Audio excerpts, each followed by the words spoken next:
And the man said to my father, okay, the bicycle will come next week. And my father said, what are you talking about? His birthday's tomorrow. I promised him the bicycle for his birthday. The man said, well, we can't do that. This is the floor model. We can't give you the floor model.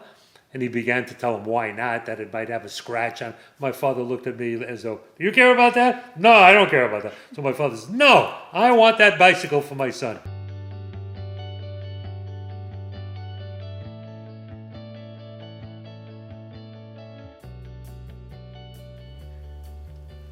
Hello and welcome to Along the Way, Life's Journey with your host, Carl Buccellato. Today we're going to change things up a little bit. Allow me to introduce myself. My name is Mary Ellen Buccellato and I am Carl's wife. Today's episode is going to be called Story Time. And today's story is titled, My Favorite Birthday Gift. So enjoy while Carl tells the story. And without further ado, let's get right into it.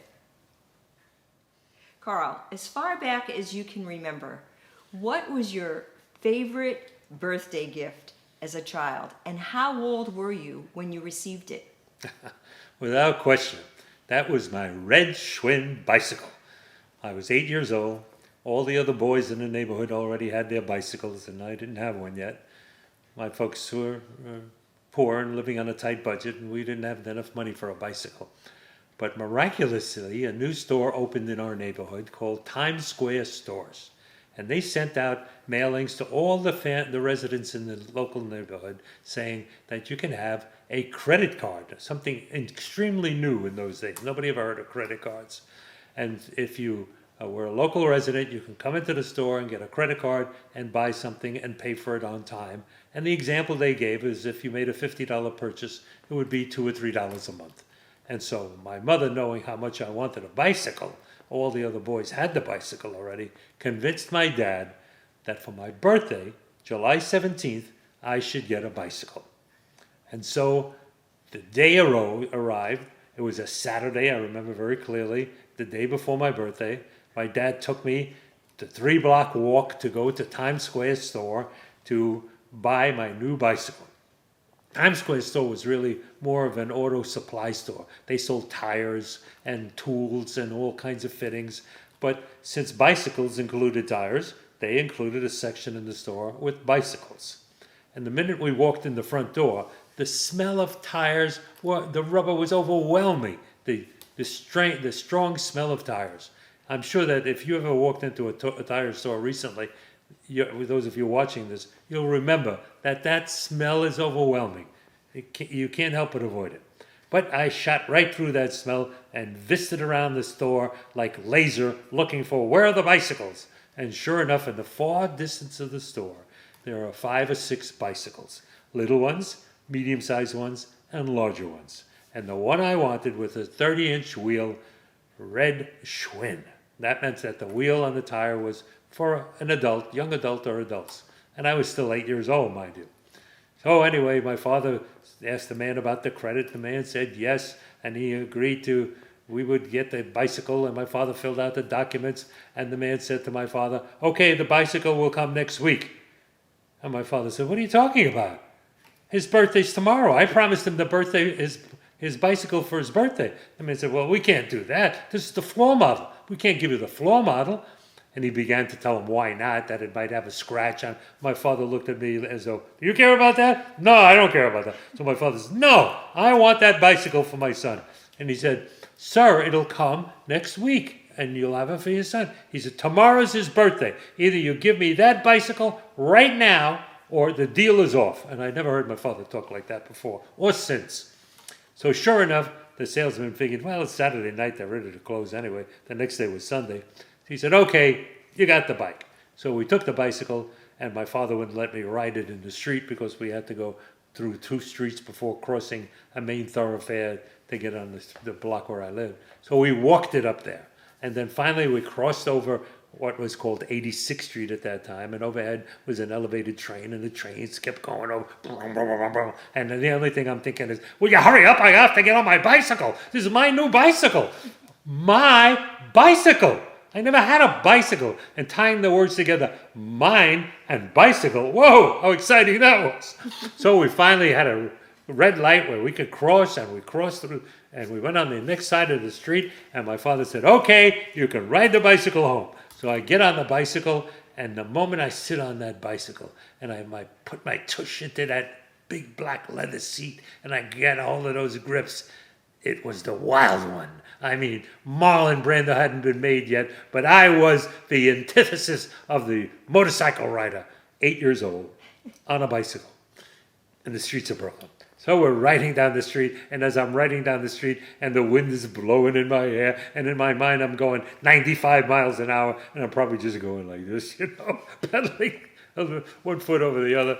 And my friends start to look around and they, hey, Carl, hey, Tommy, hey, Vinny, look, I got a bike. Oh, everybody was so excited. I finally got my bicycle. I was one of the guys. I had a bicycle. And the streamers were hanging down off the handlebars, and the saddlebacks were on my back, and I'm thinking already, okay, I got to put some tools in there and oil so I can oil the wheels and other thing. And we ride up the street on 19th Avenue, and about midway down the street on 19th Avenue, on the left side of the street, there is a house I grew up in, 8649 19th Avenue.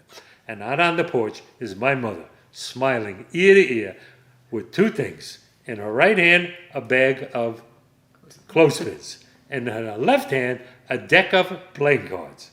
Because in those days, we would get a clothespin and the playing card and clip it on the frame of the bicycle so that the playing card would hit the rings, the spokes in the tire and go click, click, click, click, click, click, click, and it would make a pinging sound like a motor. And boy, that was the best thing in the world. So I put 8 of them on, 2, 4, 6, 8. And as I started to wheel, the noise was fantastic. It sounded like a giant jet taking off. 4 jets also. And when I was 8 years old, folks, we're talking about 1950. Jets were just beginning to be introduced. We still went home at night to listen to Boston Blackie and the Green Hornet on radio because nobody had television yet. And so I got my first wonderful gift, a bicycle, and I treasure it.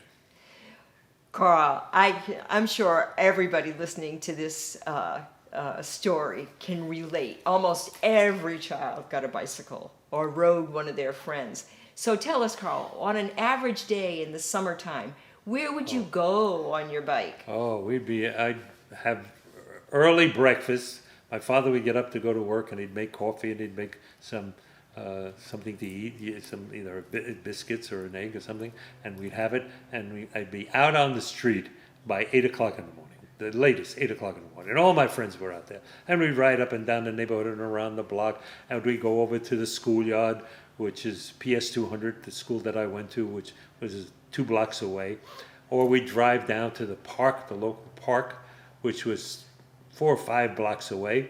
Or when we got a little older, we would ride down to Coney Island and go to the beach. Or we'd ride north up to Fort Hamilton and get on the ferry and take the ferry across to Staten Island. We were adventurous kids. We rode all over the place. We would ride down to Prospect Park and clean out the stables so that at the end of the day, so the stable master would allow us to ride on the horses for a half an hour. If we cleaned out the stables, muck out all that, you know what, then we would have an opportunity to ride horses for a half hour. So we'd ride all the way to Prospect Park. Now, I don't know if you can imagine what that means. That's like 12, 13-mile ride each direction. 8, 10-year-old kids on bicycles doing that. Can you imagine that today? Oh, the world will go crazy. Oh, my goodness, they don't have helmets on. Oh, my goodness, they don't have safety belts on. Not only that, we drank from the garden hoses on the side of the road as we were going there when we got thirsty. Radical. Radical. We were radical. Rad. And our tires were going click, click, click, click, click. So, Carl, tell me, you mentioned that you would go to the beach or go fishing or whatever. Yes. How did you bring your lunch or, tell us, how were you able to take your whatever it is you needed for the day on the bicycle? The saddlebags, we had saddlebags on the bicycle. And in the saddlebag, you'd make sure that you had a container that would not leak. And everybody could find, in those days, you just go to the store and you buy a diaper bag. And the diaper bag was so that if the wet diaper was inside, it wouldn't leak out on the car when people were driving. But we would put them inside the saddlebag so that anything inside of there, a sandwich or a drink or candy, if it melted or got broken in any way, it wouldn't damage the saddlebag. They were inside the plastic bag. And so we would go, where I lived in Brooklyn, I was a block and a half away from the ocean, because I lived right off the bay there, and we would go crabbing and fishing right at the ocean. We'd catch all kinds of fish and crab.